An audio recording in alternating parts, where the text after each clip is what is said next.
এই শোনো না, আমাদের অন্ধবিশ্বাস চ্যানেলটি যারা এখনো সাবস্ক্রাইব করেননি, প্লিজ সাবস্ক্রাইব করে দাও। আর অল্প কিছু সাবস্ক্রাইবার হলে 1 লক্ষ পরিবার হবে। সবাই প্লিজ সাবস্ক্রাইব এবং বেশি বেশি শেয়ার করে দাও প্লিজ। উইশ। আস্তে। পাশে আমার বেঁচে থাকার একমাত্র অবলম্বন ঘুমন্ত। মাত্রাতিরিক্ত সতর্কতা মিশ্রিত নীলের কণ্ঠ। ইফাজ কিঞ্চিত বিস্মিত কণ্ঠে বলল, কিন্তু ভাই, শাট আপ স্টুপিড, আর কোনো কথা নেই। সে ফোন কাটতে যেতেই ইফাজ দ্রুত কণ্ঠে বলল, ভাই ভাই ফোন রাখবেন না প্লিজ।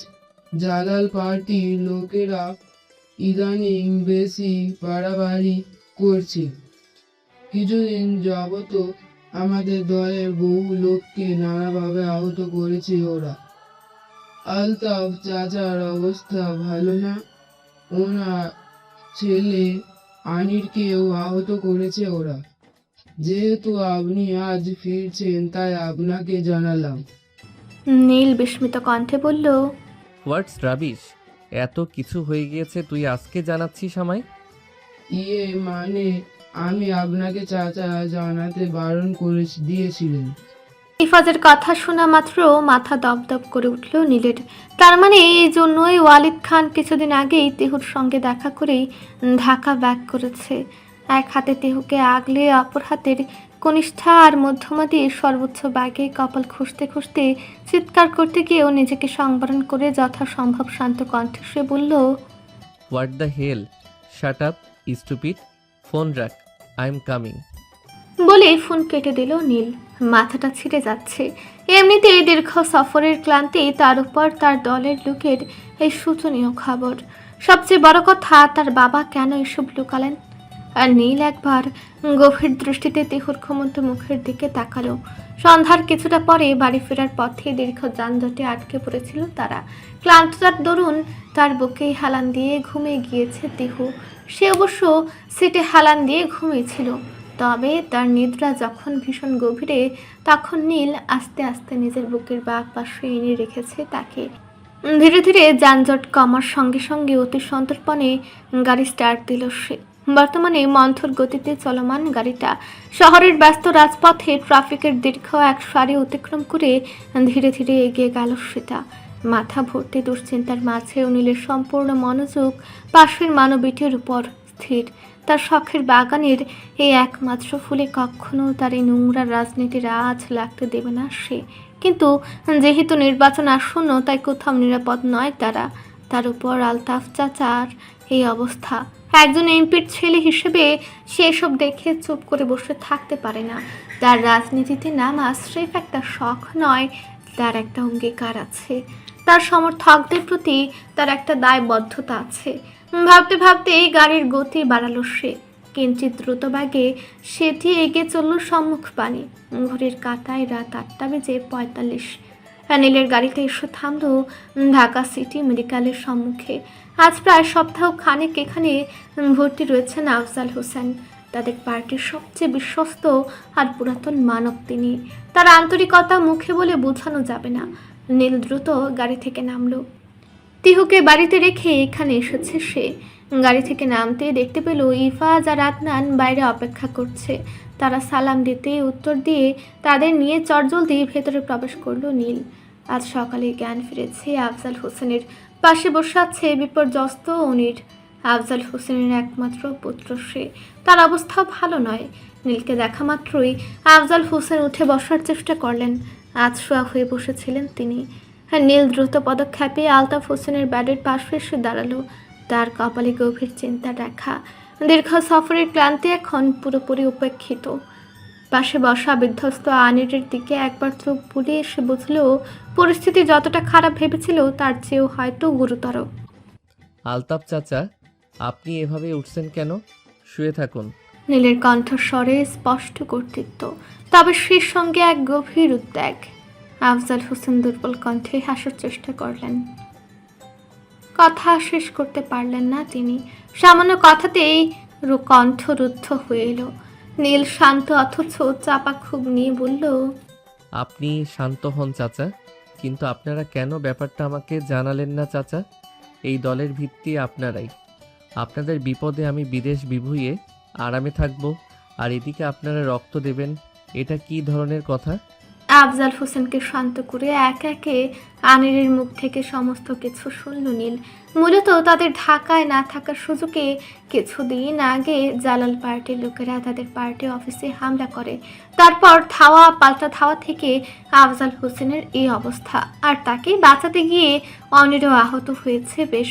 সমস্ত কিছু শুনে নীলের চোখ দুটি ইস্পাতের ন্যায় ধারালো হয়ে উঠল। আফজাল হোসেনের সঙ্গে কিছু কথা বলে আদনান আর রিফাতকে নিয়ে বেরিয়ে পড়ল সে।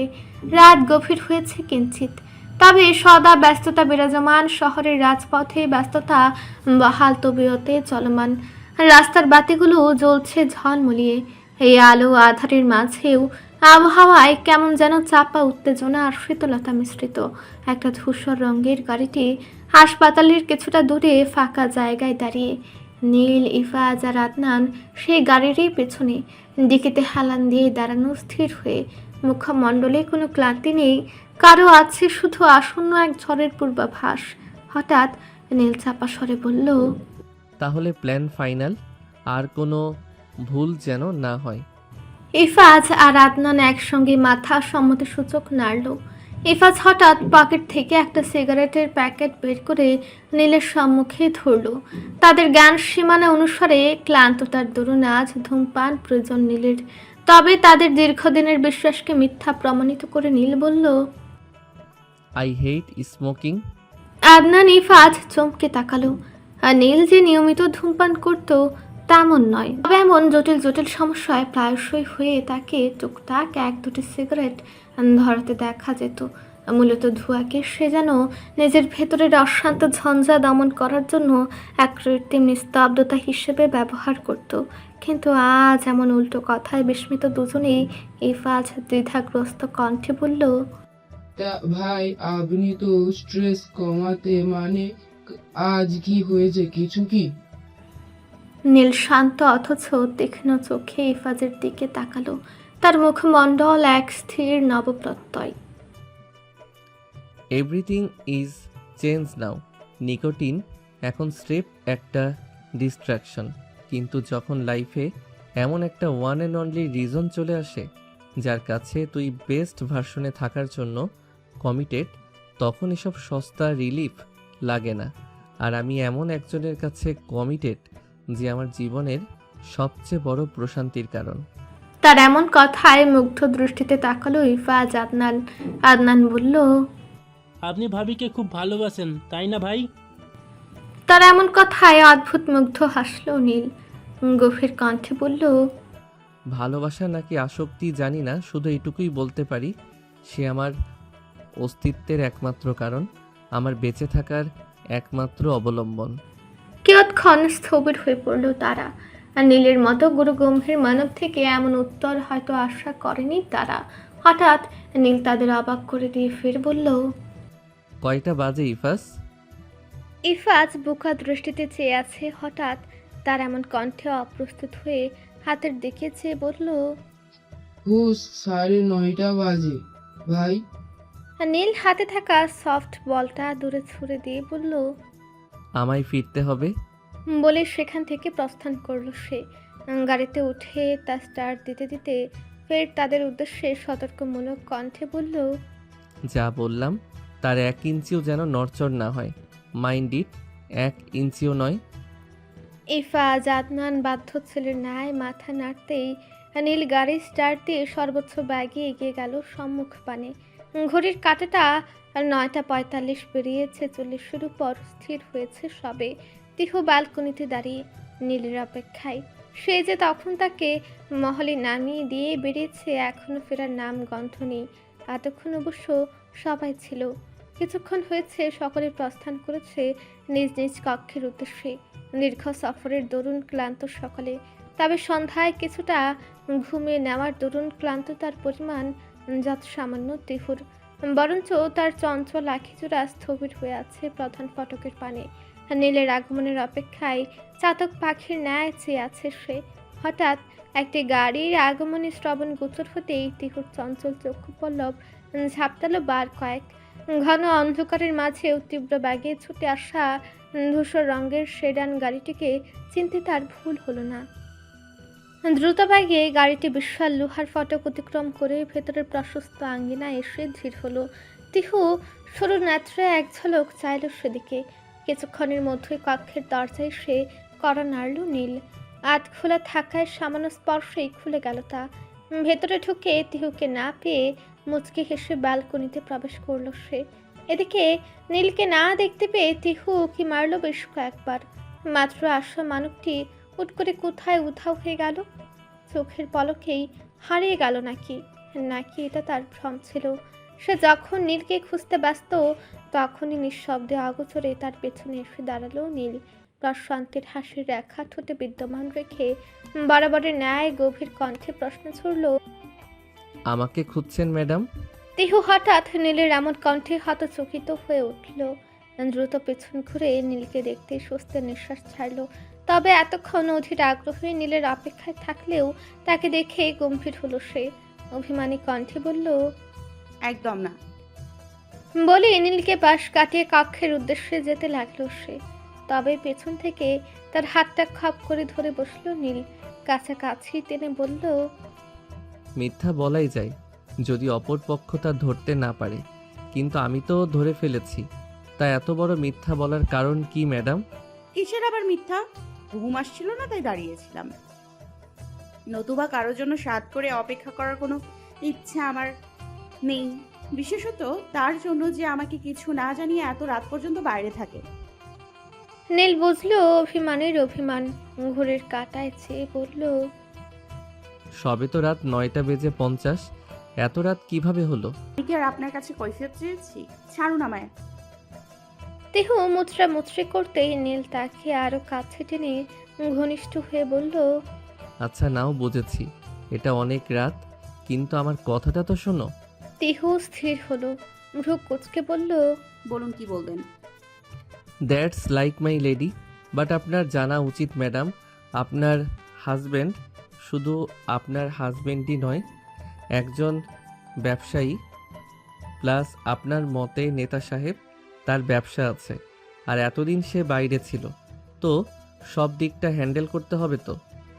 বাচ্চাদের ফোলানোর মতো এমন কথা বলায় দেহু ভ্রু কুঁচকে বলল, ছেলে ভোলানোর মতো কথা বলার কোনো দরকার নেই মিস্টার। আমি বাচ্চা নই, ভালো করেই জানি আপনার বিজনেস আছে, কিন্তু সেটা একটা কল করে জানালেই হয়। আর আজকে ফিরতে পারেননি, আজকে থেকে কিসের দায়িত্ব? হ্যাঁ আচ্ছা নাও, দোষটা আমারই। এবার রাগ কমেছে ম্যাডাম? বড্ড ক্লান্ত লাগছে, রুমে যাই। দেহু লুকায়িত হেসে বলল, আপনি না হয় বিছানাতেই ঘুমান। দেহুর এমন কথায় সরু নেত্রে তার দিকে তাকালো নীল। ইঞ্চিত আশ্চর্যান্বিত কণ্ঠে বলল, কি? দেহু ভ্রু কুঞ্জনপূর্বক বলল, বলেছি বিছানাতেই ঘুমাতে। এমনিতেও জাফলংয়ে তো এটাই হতো, এখন আবার নতুন করে বাংলা সিরিয়ালের নায়কের মতো হওয়ার কিছু নেই। আর তাছাড়াও সকালে রহিমা আন্টিরা যখন রুম গোছাতে আসে তখন ওই সোফাটার দিকে কেমন করে জানি তাকায়। নীল ঘড়ি খুলতে খুলতে আন মনে বলে উঠল, বউ থাকা সত্ত্বেও বিছানা ঠিকঠাক আর বরের বালিশ সোফায় থাকলে সবাই তো ওভাবে তাকাবেই। নীলের কণ্ঠস্বর এতটাই খাদে নামানো ছিল যে তার এক শব্দ শুনতে পেল না দেহু।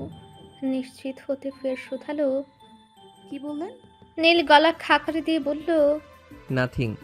আচ্ছা দেখাও কোথায় ঘুমাবো, টায়ার্ড অনেক। দেহু দ্রুত পাশ বালিশটা মাঝে রেখে ডান পাশে ইশারা করে বলল, এখানে। নীল দ্রুত ওয়াশরুমে ঢুকলো ফ্রেশ হওয়ার উদ্দেশ্যে। কিছুক্ষণ পর বেরিয়ে দেখলো তেহু ইতিমধ্যেই ঘুমের রাজ্যে পাড়ি জমিয়েছে।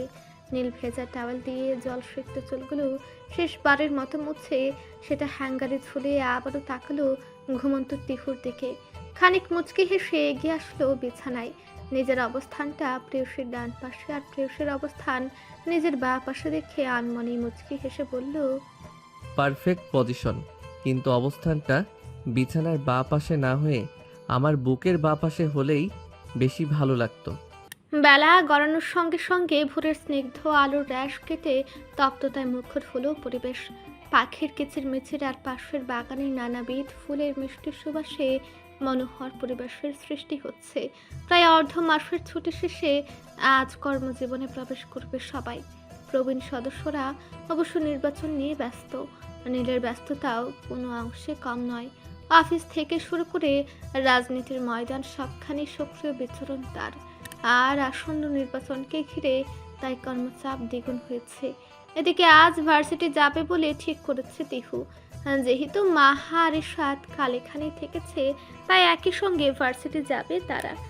সকালের খাওয়া দাওয়া শেষে বাড়ির মধ্য সদস্যের সাথে বিদায় আলাপচারিতা শেষে বেরিয়ে পড়ল তিনজন। ড্রাইভার আসিফেই ড্রপ করে দেবে তাদের। তবে গাড়িতে ওঠার মুহূর্তে কোত্থেকে জানি হাজির হলো রাফিন। তেহুকে দেখে বলল, আরে সিস্টার, কোথায় যাবে নাকি? তেহু রিশাদ একে অন্যের দিকে দৃষ্টি বিনিময় করলো। অতঃপর রিশাদ বলল, ও তাই নাকি? তা চলো আমি ড্রপ করে দেই, আমিও ওই দিকেই যাচ্ছি। না। মাহার এমন কথায় তিহু রিশাদ ভ্রু কুচকে তাকালো তার দিকে। তবে রাফিন তার কথায় পাত্তা না দিয়ে গাড়িতে উঠতে উঠতে বলল, তোমরা বসো সিস্টার, আমি আবার সবার কথা শুনি না। তিহু রিশাদ মুখ চেপে হাসলো। মাহা গম্ভীর দৃষ্টিতে ভ্রু কুচকে বলল, তোরা যা, আমি ট্যাক্সিতে আসছি। রিশাদ গাড়ির ভেতর থেকেই বলল, ওরে আয় রে নানি শাশুড়ি, একদিন গেলে মান যাবে না, আর এমনিতে অনেক দেরি হয়ে গিয়েছে। তার এমন সম্বোধনে রাফিন জিজ্ঞাসু দৃষ্টিতে তাকালো রিশাদের পানে। নানি শাশুড়ি মানে? উফ সরি ব্রো, তোমাকে তো বলা হয়নি আমি ওর নাত জামাই। ওর নাতনি আমার 10 নম্বর। রাফিন অবাক দৃষ্টিতে তাকালো। 10 নম্বর? হ্যাঁ 10 নম্বর। বাবা, তোমার তো সেই পাওয়ার, একটা সামলাতেই হিমশিম খাচ্ছি, আর তোমার 10টা। রিশাদ একটু ভাব নিয়ে বলল, দ্যাট ইজ পাওয়ার। বুঝেছি, তোমার কলিকাতা হারবলের পাওয়ার একটু বেশি। তাদের এমন লাগামহীন কথাবার্তায় হালকা কেসে উঠল তিহু, অর্থাৎ সেও এখানে উপস্থিত।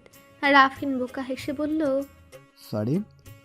অতঃপর বাইরে দাঁড়িয়ে থাকা গম্ভীর মাহার পানে চেয়ে মনে মনে বলল, মেয়ের কাণ্ড দেখেছ, আমাকে সহ্য করতে পারে না, অথচ আমার মেয়ের পয়দা করে বন্ধুর সাথে বিয়েও দিয়ে ফেলেছে, শালার জিন্দেগি।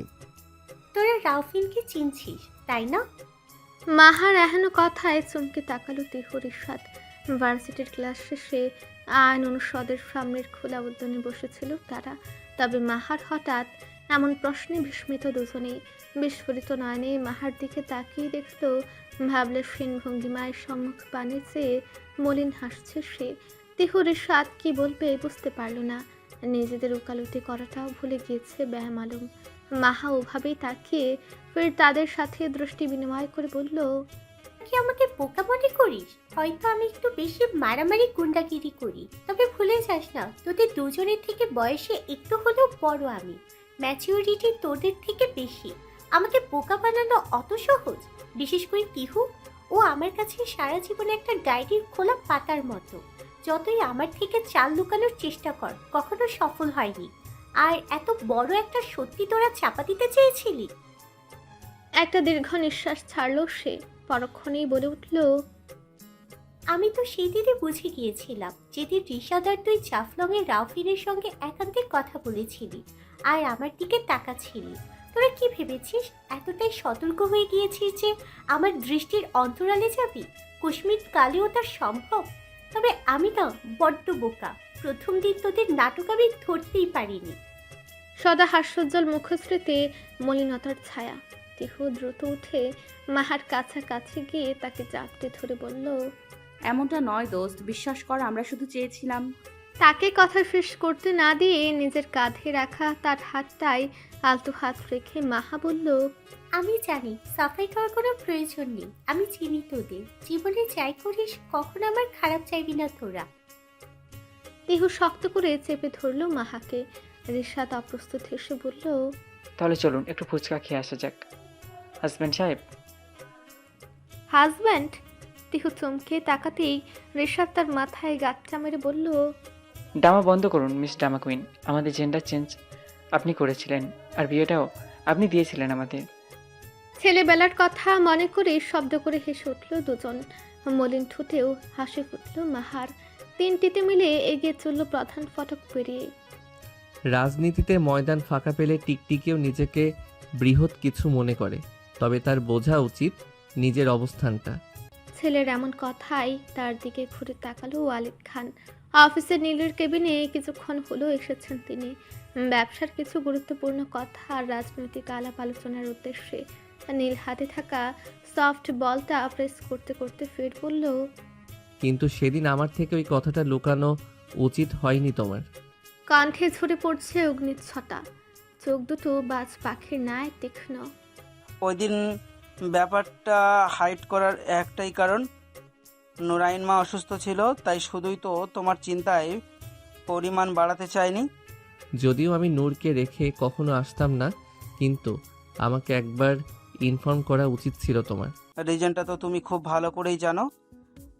জাবেদ জালাল নিজেকে অনেক বড় কিছু মনে করে, আদতে ছোট্ট কিট, ভিন্ন অন্য কিছু নয় সে। এই জন্য আমি চাইনি সামান্য ব্যাপারে তুমি বিচলিত হয়ে পড়ো। সেটা ঠিক। আচ্ছা বাবা, তুমি এই মাসে কয়টার সমাবেশের আয়োজন রেখেছো?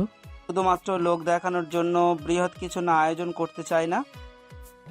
ও, তারা যখন ব্যস্ত গুরুত্বপূর্ণ আলোচনায়, ঠিক তখনই হুড়মুড়িয়ে কেবিনে প্রবেশ করে ইরফাজ। তাকে এমন বিচলিত দেখে নীল দ্রুত বলে, হোয়াটস রং? ভাই দ্রুত চলুন ভার্সিটির দিকে, আমি জাভেদ করিমকে দেখা আছে। জাভেদ করিম ভার্সিটির কাছে মানে? হাতে থাকা সফট বলটা দূরে ছুড়ে দিয়ে এক লহমায় গর্জে উঠল নীল। অগ্নিঝরা কণ্ঠে বলল, কুত্তার বাচ্চাটার এখনো শিক্ষা হয়নি দেখছি। বলে কেবিন থেকে হন্তদন্ত হয়ে বেরিয়ে গেল নীল।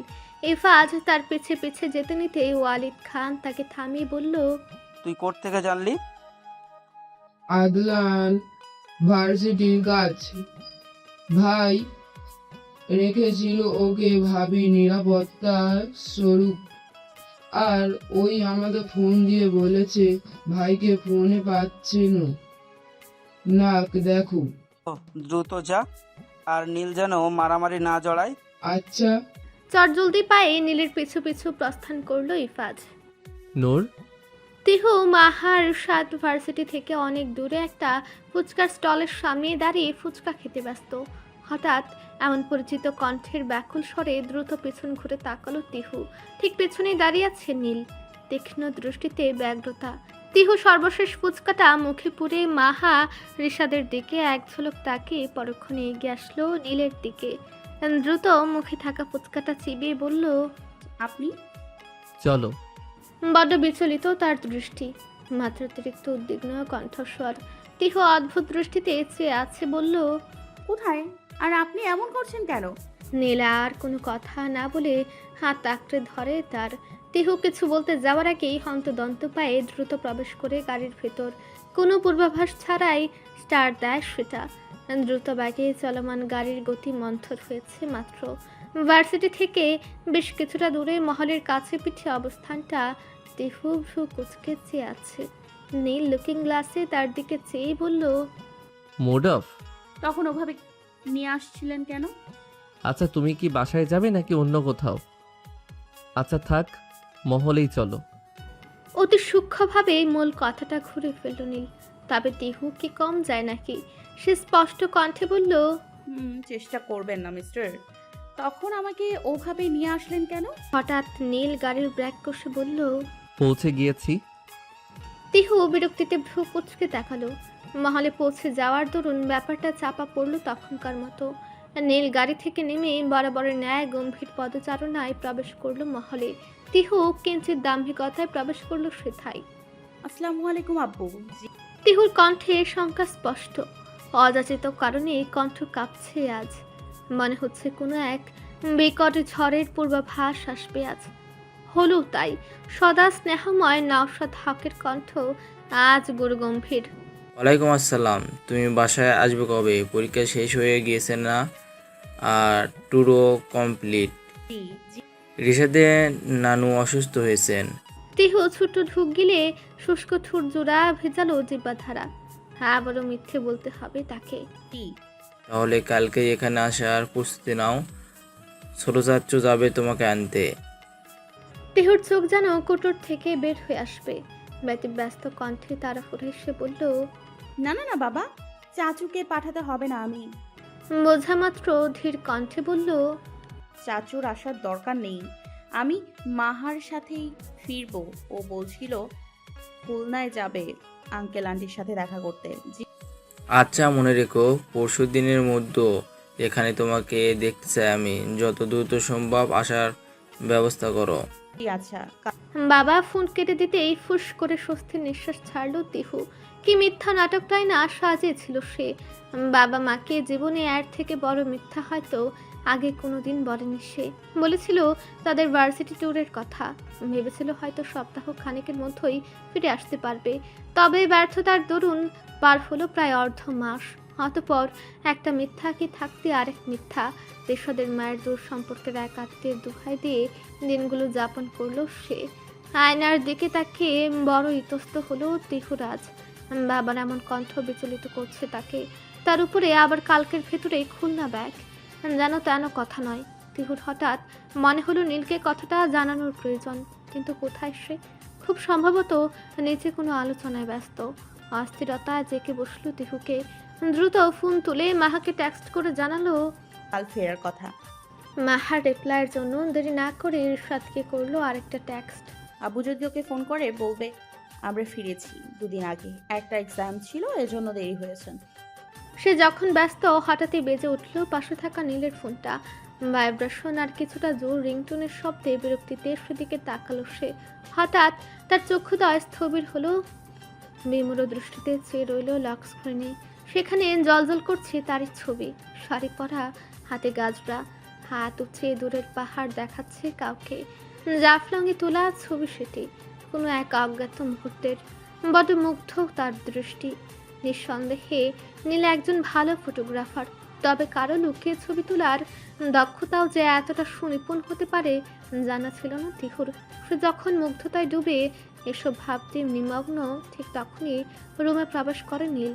তাকে এমন চেয়ে থাকতে দেখে গলা খাকারি দিয়ে বলে, কি দেখছেন ম্যাডাম? নীলের কণ্ঠে ধ্যান ভাঙল তিহুর। সঙ্গে সঙ্গে নিজেকে সামলে মুখ কুচকে বলল, লুকিয়ে ছবি তুলেছেন কেন? ইচ্ছা। হ্যালদোলহীন কথা বলতে বলতেই রুমে প্রবেশ করলো সে। তেহুকে কিছু একটা বলার আগেই তেহু ফের বলল, ছবিটা ভালো হয়েছে, তা আগে থেকে এক্সপেরিয়েন্স আছে নাকি? নীল তাকে ধন্যবাদ জানাতে গিয়েও শেষ বলা কথাটাই ভ্রু গোটালো। Listen, you are my first and you will be last. Last তো আমি এমনিতেই হব, কেননা আমি যাকে পছন্দ করি অথচ তার জীবনের লাস্ট পার্সন না হতে পারি, সে দুনিয়ার বুকে থাকে না। তো আমি যে আপনার ফার্স্ট, এটা কিভাবে বিশ্বাসযোগ্য? নেতাদের ক্যারেক্টার ভালো হয় না। তার এমন কথায় নীল তড়িৎ ব্যাগে এগিয়ে আসলো তার দিকে। নীলের এমন কাণ্ডে তিহু 2 কদম পিছাতে যেতেই নীল এগিয়ে এসে 2 বাহু আঁকড়ে ধরলো তার। মুখ নামিয়ে আনলো তিহুর গ্রীবা দেশ বরাবর। হঠাৎ তার এমন অযাচিত কাণ্ডে বিস্ময়কর সীমান্ত পেরিয়ে তাজ্জব বনে গিয়েছে তিহু। হুট করেই নীল অনাহত ভূমিকম্পের ন্যায় এক কাণ্ড ঘটালো। তিহুর ঘাটের কাছে রেলোমেলো কাগাছে চুলে উষ্ণ ফু দিল। তার গরম নিঃশ্বাসের আলতো ছোঁয়ায় চুলগুলো সরে যেতেই তিহুর সেই শুভ্র গ্রীবা স্পষ্ট হলো। মুহূর্তের মধ্যে এক অবর্ণনীয় শীতলতা গ্রাস করলো তিহুর সর্বাঙ্গ। শিরশিরে অনুভূতিটা যেন বিদ্যুতের মতো মেরুদণ্ড বেয়ে নেমে গেল, আর সাথে সাথেই সারা শরীরে কাঁটা দিয়ে উঠল। বুকের ভেতর ধুকপুকানি ঢাকের বাদ্যের ন্যায় তীব্র হয়ে বাঁচতে শুরু করলো।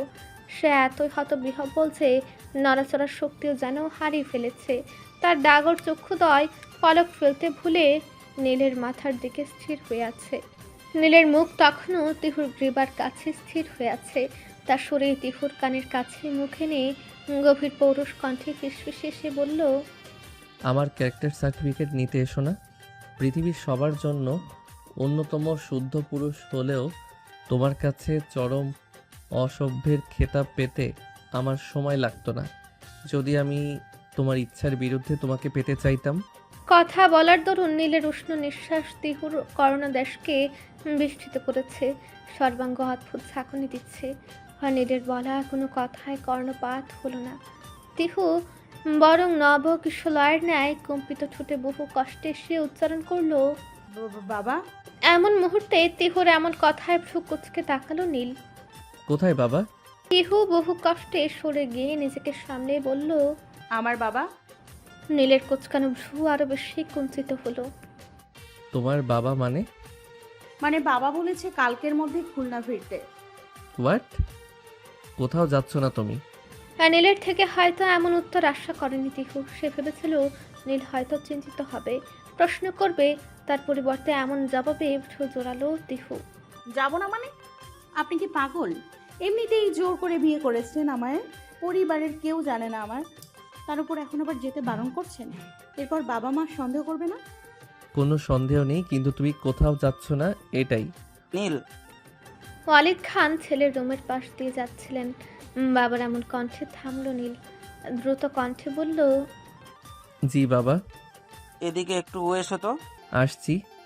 বাবা ডাকে রুম থেকে বেরিয়ে যেতে যেতে নীল ফের তিহুর দিকে ফিরে সতর্ক কণ্ঠে বলল, কথা বলে এক্ষুনি আসছি আমি, কিন্তু তুমি কাল কোথাও যাচ্ছ না। বলে রুম থেকে বেরিয়ে গেল নীল।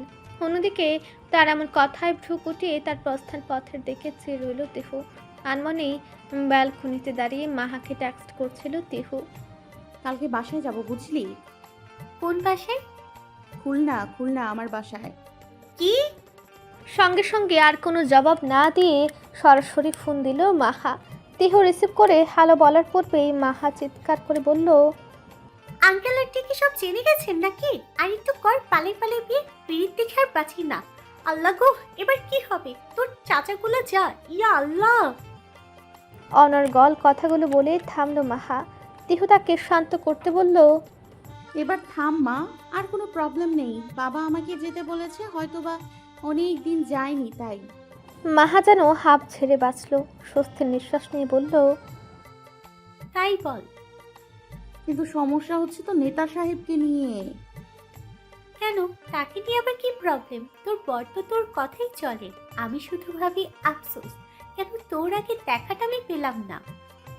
গা জ্বালানো কথাবার্তা বলিস না তো, আমি আছি এক জ্বালায়। ওসব বাদ দে, আজকে কি হয়েছে জানিস? তোরা চলে আসার পরে ওখানে সে কি এক অবস্থা, ব্যাপক মারামারি। ভাগ্যিস রিশাদ সাথে ছিল। মানে? তার কথা শেষ হওয়ার পূর্বেই রুমে প্রবেশ করল নীল। কিছুক্ষণ পূর্বের বিপর্যস্ত দৃষ্টি শান্ত শীতল। কক্ষে প্রবেশ করেই গুরু গম্ভীর কণ্ঠে সে বলল, কাল কয়টায় যেতে চাও? কয়েক মিনিটের ব্যবধানে তার এমন বদলে যাওয়ার মনোভাব দ্বিধাগ্রস্ত তিহু। কিঞ্চিত ভ্রু কুঁচকে বলল, মানে? নীল কক্ষে প্রবেশ করতে করতে বলল, গাড়ি রেডি আছে, আনোয়ার চাচা তোমাকে তোমাদের আগের ফ্ল্যাটে দিয়ে আসবে। তিহু এবার বিস্ময়ের চূড়ান্তে অবস্থান করছে যেন। তেমন ভঙ্গিমাতে সে জিজ্ঞাসা করতে চাইল, কি হয়েছে? তবে তাকে আবাকের চূড়ান্তে পৌঁছে দিয়ে দ্রুত ওয়াশরুমে প্রবেশ করে ঠাস করে দরজাটা লাগিয়ে দিল নীল। তিহু বোকার মতো চেয়ে থাকলো শুধু। খুলনার প্রাণ কেন্দ্রে বিশাল এলাকা জুড়ে দাঁড়িয়ে আছে হক ম্যানশন নামক হক পরিবারের পৈতৃক ভিটে, যার পরতে পরতে ইতালীয় স্থাপত্য আর বংশীয় গাম্ভীর্যের ছাপ স্পষ্ট। ইউরোপীয় বিভিন্ন দেশের সঙ্গে ব্যবসার সুবাদে বাড়ির আনাচে কানাচে ইউরোপীয় রুচির ছোঁয়া স্পষ্ট। হঠাৎ কাঙ্ক্ষিত গাড়িটি এসে ভিড়ল হক ম্যানশনের সিংহ দুয়ারের সামনে। সঙ্গে সঙ্গে শব্দের ঝংকার তুলে প্রকাণ্ড ভারী লৌহ শৃঙ্খল খোলার আওয়াজে মুখরিত হলো চারিধার। ধীরে ধীরে মন্থর গতিতে বিলাসবহুল গাড়িটি প্রবেশ করলো প্রাচীন ঘেরা এলাকায়। নরম সবুজ ঘাসের গালিচার উপর দিয়ে গাড়িটি ধীরে ধীরে প্রবেশ করলো ভিতরে। রাস্তার দুই ধারে দৃশ্যমান সুবিন্যস্ত পাম গাছ আর মাঝে মধ্যে ইতালীয় শৈলীর মার্বেল পাথরের তৈরি ভাস্কর্য। কিছু দূর এগুতে সম্মুখে উন্মোচিত হলো শ্বেত মার্বেল পাথরের প্রাসাদোপম বাড়িটি। উঁচু সিলিং আর বিশাল সব খিলান সব মিলিয়ে এক প্রাচীন আভিজাত্যের গাম্ভীর্য বেষ্টন করে রেখেছে বাড়িটিতে। তিহু ধীরে ধীরে নামলো গাড়ি থেকে। সঙ্গে সঙ্গে বাড়ির সকলে এক প্রকার ছুটে আসলো। নবকুড়িগুলো তিহুকে একত্রে চতুর্দিক থেকে জড়িয়ে সমস্বরে বলল, আপুই। তিহু সবগুলোর মাথায় হাত বুলিয়ে বলল, কি অবস্থা তোদের? পিহু তাকে জড়িয়ে বলল, খুব খুব খুব মিস করেছি তোমায় কি আপু। নুসাইন হক পিহু তিহুর ছোট চাচার বড় মেয়ে। বয়সে 6 বছরের ছোট হলেও বান্ধবীর মতো সম্পর্ক তাদের। খুনসুটিপূর্ণ, তার আবেগ আবৃত। তানহান ধীরে ধীরে মাথা তুলে বলল, আপি। নুসাইজা হক তানহা তিহুর ছোট চাচার ছোট মেয়ে। তিহু তার দিকে এগিয়ে চুলে হাত বুলিয়ে বলল, তোর চুলগুলো তো অনেক লম্বা হয়েছে বুড়ি। তাদের দেখা দেখে সারা মুখ ফুলে বলল, এরা দেখি কেউ আমাকে পাত্তাই দিচ্ছে না। সারা তিহুর ছোট ফুপি আইরিন হকের মেয়ে, যেমন দুষ্টু তেমনই অভিমানী। তিহু তার চুল টেনে বলল, এত হিংসুটে হয়েছিস কেন তুই? হ্যাঁ, সারা ঠোঁট বাঁকিয়ে বলল, তুমি তান্নুর সাথে কিভাবে কথা বলছে আমার সাথে? তিহু সবার এমন কথাই দূরে দাঁড়িয়ে থাকা তার ছোট ফুপুর দিকে চেয়ে বলল, ও পিপি, তোমার মেয়ে এত হিংসুটে হয়েছে কেন বলো তো? আইরিন হক হেসে বললেন। তিহু মুখ বাঁকিয়ে বলল, তোমারও মেয়ে। কিছুটা দূরে দাঁড়িয়ে থাকা তাজহির হাতে থাকা আপেলটাতে কামড় দিতে দিতে বলল, এত ঢঙ্গের কি আছে? চলে আসছে তো আমার হাড় জ্বালানি, আবার আগের মতো ফুল স্পিডে জ্বালাবে আমায়। শোন, নাটক কমাই কর সব। তাজহির তিহুর ছোট ভাই, পুরো নাম নিশান হক তাজহির। দুটোর একেবারে দা কুমড়োর সম্পর্ক। সারাদিন মারামারি আর একে অন্যের পেছনে লেগে থাকা ছাড়া আর কোনো কাজই নেই তাদের। তিহু তাজহিরের কথায় রেগে তেড়ে গিয়ে বলল, তোরে আজকে আলু ছাড়া চিপস বানাবো, দাঁড়া শয়তান।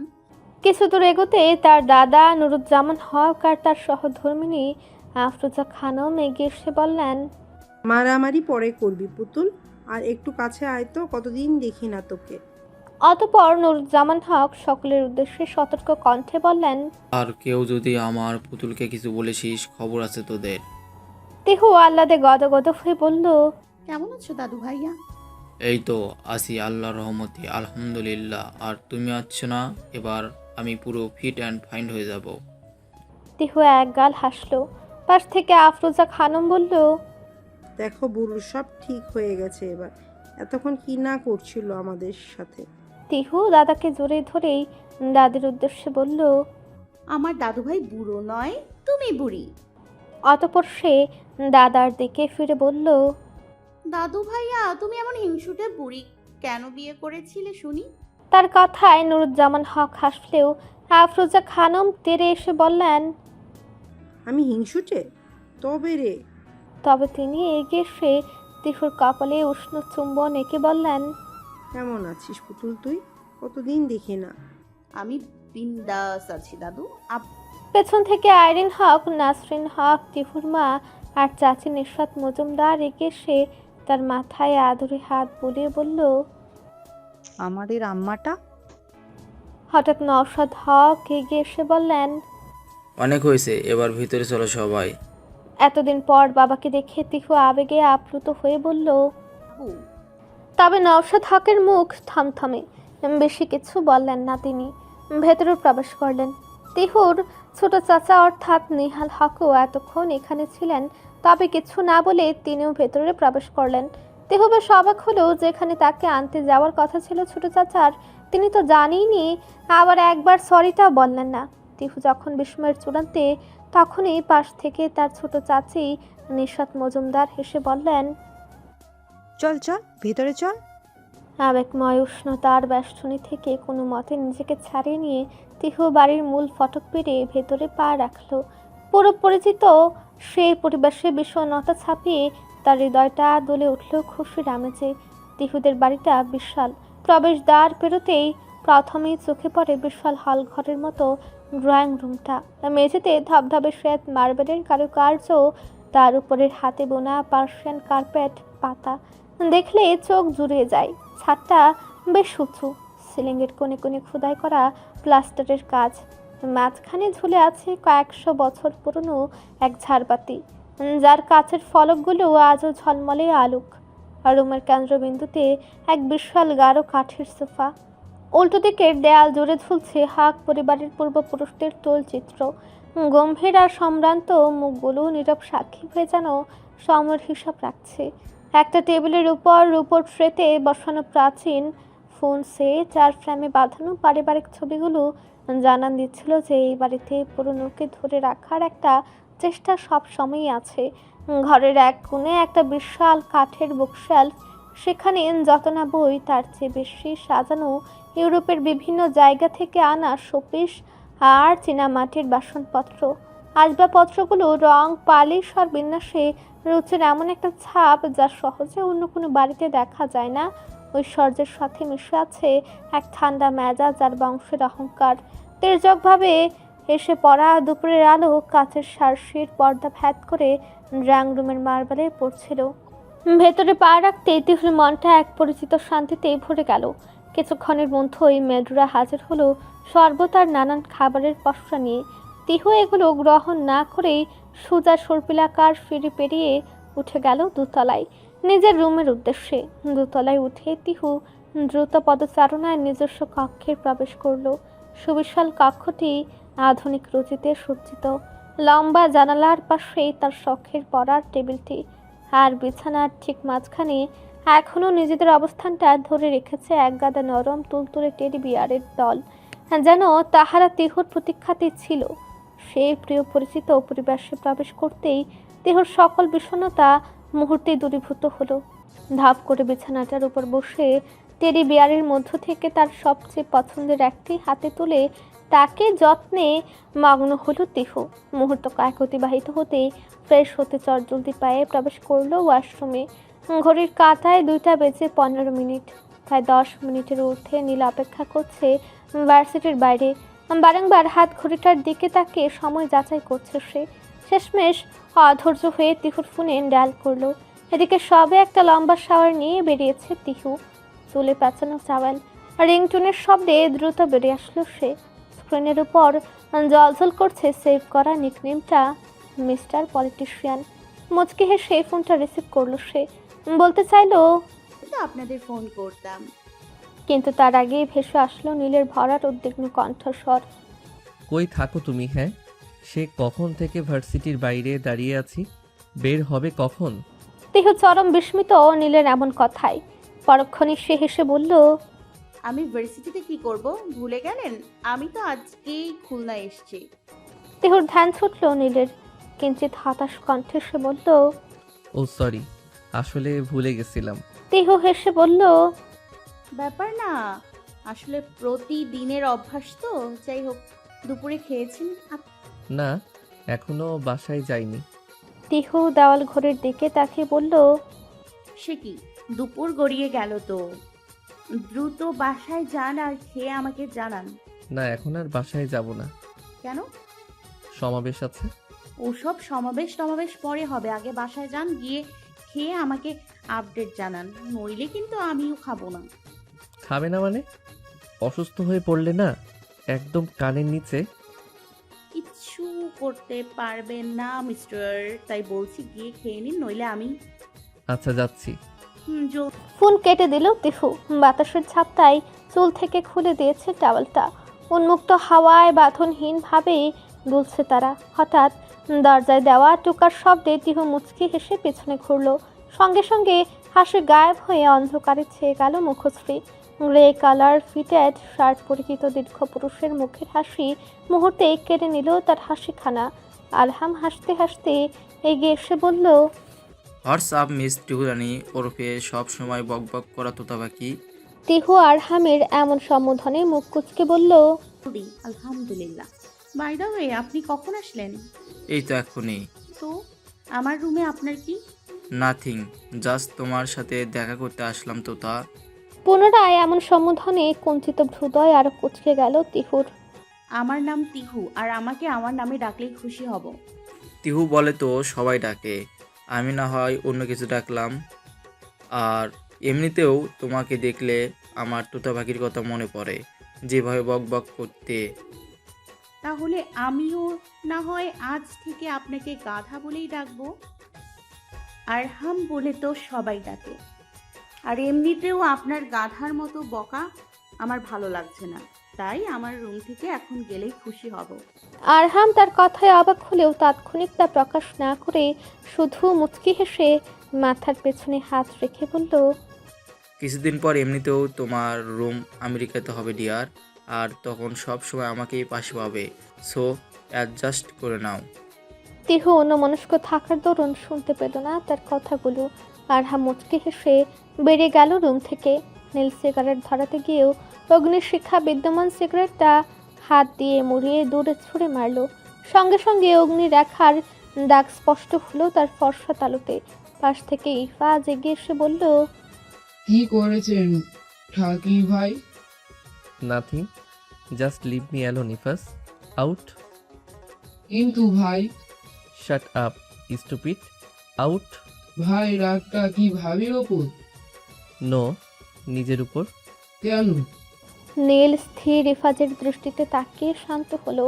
নির্জীব ভঙ্গিমাতেই পাশের এই যে চেয়ারটাতে বসতে বসতে বলল, ওর উপর রাগ করা আমার পক্ষে সম্ভব নয়, আমি অক্ষম তাতে। এতটা ভালোবাসেন? নিজের থেকেও।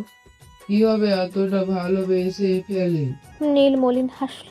কেবিনের সহ্য কাছের বেড়া ডিঙ্গিয়ে অপর বিল্ডিংয়ে তাকিয়ে বলল, এটা কিংবা দুদিনে হয়নি। মানে ইফাজ চূড়ান্ত বিস্মিত। তার জ্ঞান সীমানা অনুসারে নীল আর তিহুর বিয়ে হয়েছে সবে কিছুদিন। নীল হেসে বলল, সব প্রশ্নের জবাব হয় না। ইফাজ জিজ্ঞাসু দৃষ্টিতে বলল, আচ্ছা ভাই, ভাবি কি আপনাকে ভালোবাসি? বাসে, তবে অপ্রকাশিত। তাহলে আপনি বুঝলে কিভাবে? ওর দৃষ্টি সেটা বলে দেয়। বোকা নারী আমার, এইটুকু বোঝে না যে ওর দৃষ্টির দিকে তাকালে আমিও ওর মনের অবস্থা পড়তে পারি। আমরা তোমার বিয়ে ঠিক করেছি আরহামের সঙ্গে, আর এই সপ্তাহেই। নিহাল হকের কথায় রীতিমতো বিস্ফোরণ হলো কক্ষ জুড়ে। সকলে হাসি মুখে তাকালেও তিহুর মাথায় যেন আকাশ ভেঙে পড়ল। এক ঝলক আরহামের দিকে তাকিয়েই অকপটে সে বলল, আমি এই বিয়ে করতে পারবো না। সঙ্গে সঙ্গে আরেকটা বজ্রপাত। তবে এবার কক্ষের অন্যদের জন্য। আদ্রিতা আনাম মিষ্টি হাতে তার দিকে এগিয়ে আসতে গিয়েও থমকালো। নওশাদ হক এবার বললেন, আমরা তো তোমার মতামত চাইনি। বাবার এমন কথায় চমকে তাকালো তিহু। বাবার থেকে এমন কথা কখনো হয়তো আশা করেনি সে। কি আজীব, বিয়েটা তো আমার নাকি? চুপচাপ যা বলা হচ্ছে সেটা মেনে নাও। সম্ভব নয় আব্বু, তোমরা আমার কথাটা বোঝার চেষ্টা করো। মুখে মুখে তর্ক করছো কোন সাহসে? তোমরা যদি আমার কথা না মানো তাহলে তো আমাকে সতর্ক করতেই হবে। তিহু, কি করেছিস? এটা কি? আজ পর্যন্ত ভাইয়ার চোখের দিকে তাকিয়ে কথা বলিনি আমরা কেউ। আমি বাধ্য হচ্ছি চাচ্ছু, আপনারা হয়তো এমন কোনো সিচুয়েশনে পড়েননি। তিহু, তাদের এমন বাঘ বিতণ্ডতার মধ্যেই বেড়ে গেল রুম থেকে সকলে। আদ্রিতা আনম তুই বা জামানের দিকে ফিরে বলল, মেয়েটাকে রাজি করায়েন ভাবি। আপনি জানেন তো আমার ছেলের ব্যাপারে, আর আমার ছেলের যদি কিছু হয়। আমাকে চোখ রাঙিয়ে লাভ হবে না আদ্রিতা। আমার মেয়ের ইচ্ছার বিরুদ্ধে আমি এক চুলও নড়ব না, কেননা আমি জানি আমার মেয়ে কেমন। তুই বা জামানের এমন কথায় অসন্তুষ্ট হলো আদ্রিতা আনম। বিরক্তি ফুটে উঠল তার চোখে মুখে। তবে সে কিছু বলার আগেই আরহাম তাকে সরিয়ে নিয়ে যেতে যেতে বলল, ব্যাপার না মামিমা, ও ছোট তো এজন্য হয়তো এমন করছে, সমস্যা নাই, আঙ্কেলরা বুঝলেই ঠিক হয়ে যাবে। অতঃপর সে আদ্রিতা আনমের দিকে চেয়ে বলল, তুমি চলো আম্মু।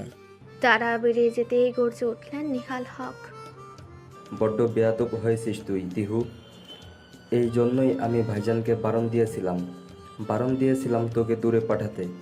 এখানে বেয়াদবি কি দেখলেন চাচ্ছু? যেটা সত্যি আমি সেটাই বলছি। বেয়াদবের প্রমাণ চাস?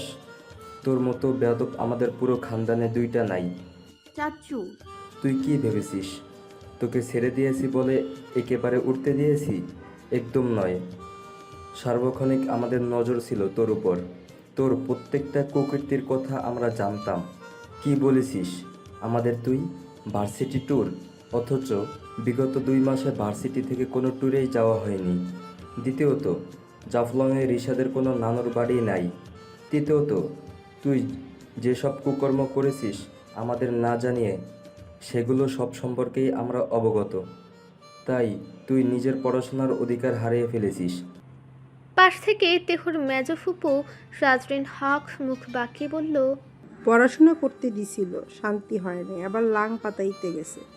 চাস নিজের লাঙের কাছে, দেখি তোর লাং আর কোথা থেকে আসে।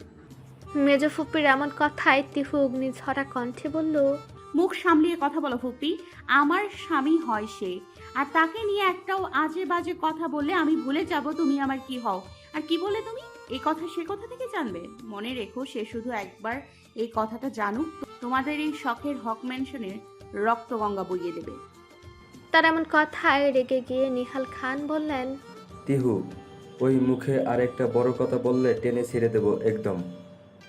তিহু তাচ্ছিলের হাসি হেসে বলল, তোমাদের ভাষ্যমতে বেয়াদব যখন হয়েছি তখন আরেকটু হতে ক্ষতি কি? কিন্তু মাইন্ডেড চাচু, আমি বাংলা সিনেমার নেকি নায়িকা নই যে আমাকে ইচ্ছার বিরুদ্ধে কিছু করতে বাধ্য করলে আমি মুখ বুঝে মেনে নিব বা সুইসাইডের চেষ্টা করব। আমি সেই যে পুরো খানদানকে চিহ্নিত করে ছাড়বো। আই রিপিট, পুরো খানদানকে চিহ্নিত করে ছাড়বো। আর ডোন্ট ওয়ারি চাচু, এসব শিক্ষা আমি আপনাদের কাছ থেকেই পেয়েছি। বাংলা বংশের মান রাখতে হবে তো।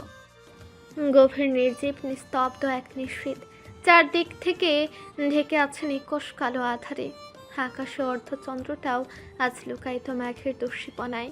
থমথমে অন্তরিক্ষ আজ শুধুই তিমিরাবৃত, সেথায় শুধু কৃষ্ণ কালো মেঘের ঘনঘটা। তখন থেকে রুমের দরজা বন্ধ করে বসে আছে তিহু। মা, কাকিমণি, ফুপুরা সকলে ডেকে গেলেও দরজা খুলেনি সে। ফোনটাও তার থেকে কেড়ে নিয়েছেন নিহাল হক। এদিকে রুমের সব তছনছ করে ফেলেছে তিহু, তবু ক্রোধ নিবারণের চেষ্টায় ব্যর্থ সে। হঠাৎ এসে করে নাড়ল কেউ। আফরোজা খানম খাবার এনে বললেন, আমার সোনা পুতুল, দরজাটা খোল। ভেতর থেকে ভেসে এলো তিহুর ক্রোধিত কণ্ঠস্বর, তুমি চলে যাও দাদু, চলে যাও। ঠিক তখনই আরেকটা গভীর পৌরুষ কণ্ঠস্বর কর্ণগোচর হলো তিহুর। দরজা খুলো তিহু, আমি তোমার সাথে কথা বলতে চাই। আরহামের কণ্ঠে প্রথমে তিহু ক্ষুব্ধ হলেও সুদূর প্রাসরে চিন্তা তাকে থামালো।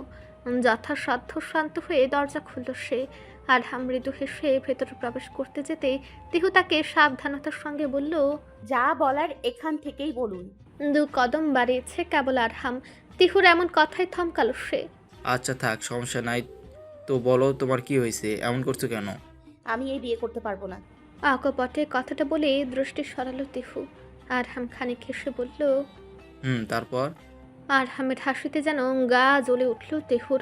ক্ষুব্ধ কণ্ঠে সে বলল, দেখুন মশাই, আপনি আমার বেয়াই লাগেন না, তো মশকরা করবেন না। আরহাম জিভ কেটে বলল, ইমা সিসি, বিয়ে কেন হতে যাব?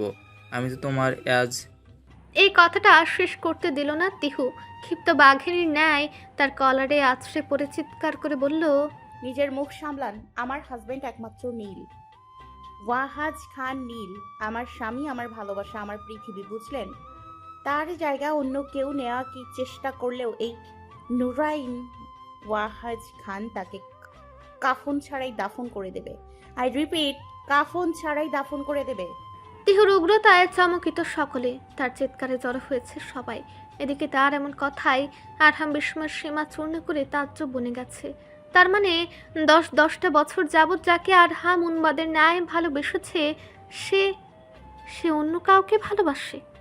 তাহলে আরহামের কি হবে? না না, এটা কখনো হতেই পারে না।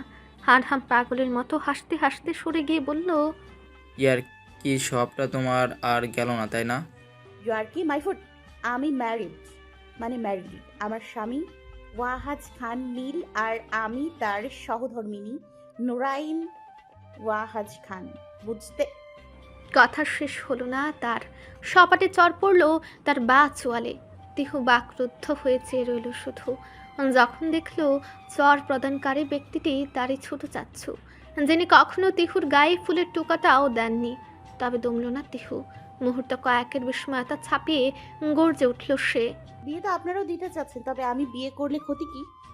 বড় মুহূর্তে নরম কণ্ঠে সে বলল, বিশ্বাস করুন চাচু, নীল আমাকে খুব ভালোবাসে আর আমিও।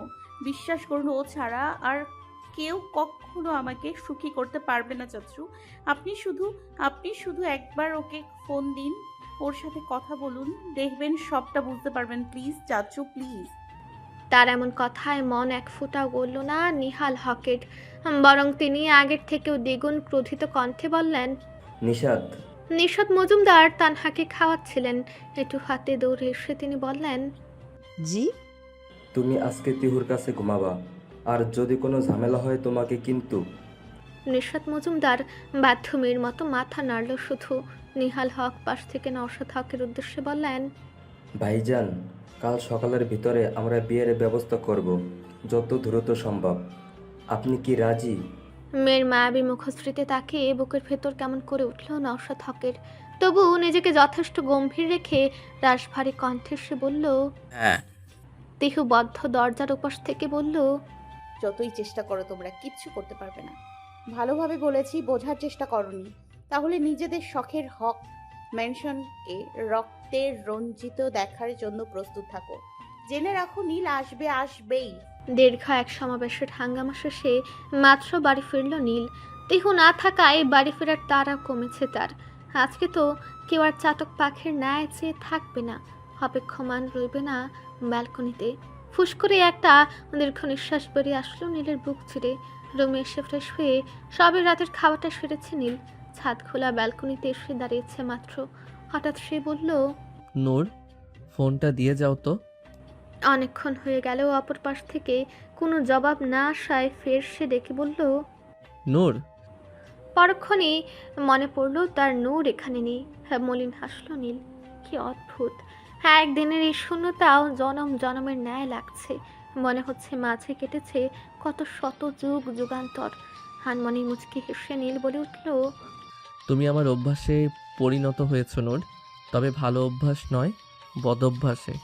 আর তার তীব্রতা এতটাই যে আমি চাইলেও বদলাতে পারবো না। কাকিমণি, ক্ষিপ্ত বাঘিনীর ন্যায় তিহুর এমন ব্যাকুল সুরে তার দিকে ঘুরে তাকালো নিঃস্বাদ মজুমদার। তোমার কি মনে হয় আমি বড় পাপ করে ফেলেছি? বিশ্বাস করো, ও যদি ওই দিন আমাকে না বিয়ে করতো, পরবর্তীতে আমার আরো অনেক সমস্যা হতো। একটি বার আমাকে বোঝার চেষ্টা করো তোমরা। আমি জানি মা, কিন্তু আমার তো হাত পা বাঁধা। আমার একটা সাহায্য করবে কাকিমণি? কি সাহায্য? তোমার ফোনটা একবার আমাকে দেবে ভাই? বিশ্বাস কর মা, আমার ফোন আমার কাছে নেই। তোর চাচু সেটা সকালেই নিয়ে নিয়েছে আমার কাছ থেকে। দেহ ফের হতাশ হলো। কিছুক্ষণের মাঝে দরজায় সে করা নাড়ল কেউ। নিঃস্বাদ মজুমদার দ্রুত উঠে দরজা খুলতে দৃশ্যমান হলো সাজ্জাদের বিচলিত মুখশ্রী। দ্রুত কণ্ঠে সে বলল, তিহু কোথায় মামুনি? নিঃস্বাদ মজুমদার রুমে ইশারা করতে চট জলদি পায়ে সাজ্জাদ প্রবেশ করলো কক্ষে। ব্যগ্র কণ্ঠে বলল, বনু। ভাইয়ের কণ্ঠে ঘুরে তাকালো তিহু। সাজ্জাদকে দেখেই দ্রুত দৌড়ে এসে বলল, ইয়া, সাজ্জাদ হাত বাড়িয়ে আগলে নিল তাকে। সাজ্জাদ তিহুর বড় ফুপুর বড় ছেলে। বাসা ফরিদপুর হাওয়ায় আসতে এতটা বিলম্ব হলো তার। এদিকে তার বক্ষে ফুপিয়ে কেঁদে উঠল তিহু। সাজ্জাদ দ্রুত তাকে সামলিয়ে বলল, এই পাগলি কাঁদছিস কেন? বিশ্বাস করো ভাইয়া, আমি ইচ্ছা করে কিছু। I trust you Tihu. আমি তো জানি আমাদের তিহুরানি আমাদের সম্মান ক্ষুণ্ণ হয় এমন কিছুই করতে পারে না। তুই কিছু একটা কর ভাইয়া। তুমি ফার্স্টে আমাকে নীলের নাম্বার দে। 01। বাকি কথা শেষ হলো না তার আগেই নিহাল হক কক্ষে প্রবেশ করে বললেন, সাজ্জাদ, তিহুকে আর কোনো সাহায্য করলে ফল কিন্তু ভালো হবে না। অতঃপর তিনি নিঃস্বাদ মজুমদারের দিকে তেড়ে গিয়ে বললেন, তুমি থাকতে রুমে নিঃস্বাদ মজুমদারের ভারত দৃষ্টিতে তিহু থামল। সাজ্জাদের উদ্দেশ্যে বলল, তুই যা ভাইয়া, কারো সাহায্য লাগবে না আমার। উনি যদি আমাকে সত্যিই ভালোবেসে থাকে তাহলে কেউ তাকে আটকাতে পারবে না। তাদের বাকি কথা শেষ হওয়ার আগেই নিহাল হকের তারায় বেড়ে গেল তারা। তিহু নিষ্প্রাণ নির্জীব দৃষ্টিতে চেয়ে রইল আকাশের পানে। আর নিশীথের কালো ছায়া কাটিয়ে আজও ধরনী আলোকিত হয়েছে প্রভাতের রঙিন আলোয়। তবে প্রকৃতি আজ বড্ড অদ্ভুত। কোনো আনন্দের খবর না এনে তা এনেছে একরাশ ব্যথা আর বিষণ্ণতার ছোঁয়া। আকাশের মুখ আজ ভার। নিদারুণ মেঘের গুরু গুরু গর্জনে যেন আসন্ন অমঙ্গলের পূর্বাভাস। সূর্যমামাও আজ লুকায়িত, তার চারদিকে এক ফ্যাকাশে ম্লান আলো। মাঝে মাঝে দমকা হাওয়া এসে কাঁপিয়ে দিচ্ছে গাছের নব কিশলয়গুলো, আর সে সঙ্গে দু এক ফোঁটা বৃষ্টি জানান দিচ্ছে তার অদম্য উপস্থিতি। এই থমথমে তিক্ত আবহাওয়াটাই হক ম্যানশনের প্রতিটি কোণে যেন এক অব্যক্ত যন্ত্রণার সুর তুলেছে। এই গোমট আবহাওয়ার মাঝেও ম্যানশনের ভেতরে চলছে তোড়জোড়, কিন্তু সেই তোড়জোড়ে নেই কোনো উল্লাস, শুধু কৃত্রিম আলোর ঝলকানি আর দামি শাড়ি আর গয়নার চাকচিক্য ব্যতীত সবে আজ যেন মৃত্যুপুরীর মতো নিরানন্দ, অর্থহীন। একদিকে কোণের সাজের আয়োজন, অন্যদিকে পরিবারের মুখগুলো থমথমে পাথরের মতো। নিহাল হক আর নওশাদ হকের গাম্ভীর্যপূর্ণ চাহনি যেন বাতাসে বিদ্যুৎ সঞ্চার করছে। চাপা ফিসফিসানি, সতর্ক চলাফেরা আর গোমট নীরবতা, এটাই যেন আজকের বিয়ের আসরের প্রধান সুর। সকলের চোখে ভয় আর অনিশ্চয়তা। কখন কোন দিকে কী ঘটে যায়। ফুলের মালাগুলো যেন আজ প্রাণহীন, কেবল মাঝে মাঝে বাইরের দমকা বাতাসের সমসম শব্দ আর নিস্তব্ধতার ভীতি নিয়ে তৈরি হয়েছে এক অনিবার্য পরিণতির মঞ্চ। সকাল থেকেই তেজস্বী তেহু চুপচাপ কোনো কথা বলছে না। কলের পুতুলের ন্যায় যান্ত্রিকতা গ্রাস করেছে তাকে। তার মনের দৃঢ় বিশ্বাস নীল হাসবেই। কেননা নীলই তো একদিন তাকে বলেছিল সে যেখানেই যাক নীলের দৃষ্টির অন্তরালে কখনো যেতে পারবে না। তবে আজ কেন টের পাবে না নীল? তাই যত যাই হোক তিহু জানে আজ নীল আসবে, তার মানে নীল আসবেই। এদিকে পিচ ঢালা ধুধু পথের উপর দিয়ে সর্বোচ্চ গতিতে এগিয়ে চলছে একখানা কালো এসওভি। গতি যেন বাতাসের সঙ্গে পাল্লা দিয়ে গাড়ির কাজ ভ্যাদ করে তার গন্তব্যের দিকে ছুটে যাওয়ার উন্মত্ততা স্পষ্ট বোঝা যায়। খুলনার কাছাকাছি এখন তাদের অবস্থান। স্টিয়ারিংয়ে ঢাকা হাতখানা শক্ত, চোয়াল তীক্ষ্ণ, দৃষ্টিতে ঝরে পড়ছে আগ্নেয়গিরির উত্তপ্ত লাভা।